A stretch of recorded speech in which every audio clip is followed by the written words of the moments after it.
Meanwhile, the United Nations wants Nigeria to unlock her potentials for development by opening the political space for more women to participate in governance.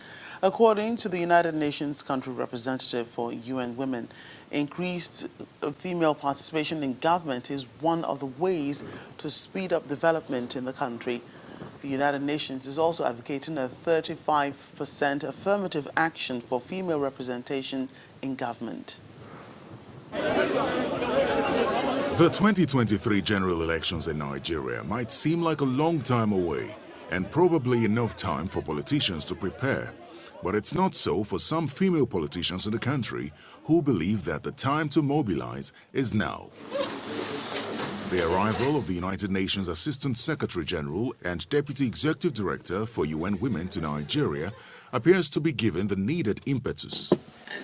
The UN envoy held several meetings with female politicians like this one, discussing women empowerment, visibility in government, and the help that the United Nations can offer. Nigeria's untapped wealth resource to date is its women and girls. That there is need to invest and harness this untapped wealth to drive Nigeria's development miracle, and that development miracle will happen when the country invests in its women and girls.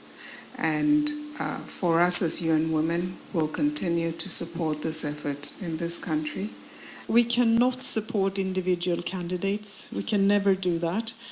But we can support different initiatives to have more women on the lists, for instance. We can also support the fight against harassment of women politicians or violence even against women who run for office. Unfortunately, this is common in the world, and we see that it increases globally. The United Nations Affirmative Action recommends 35% representation of women participation in government. However, in Nigeria, a not-too-far history of female representation in government from 1999 is nowhere close to that target. For instance, only 7 out of the 109 senators in the 8th Assembly were women, and in the Green Chamber, only 22 out of 360 members.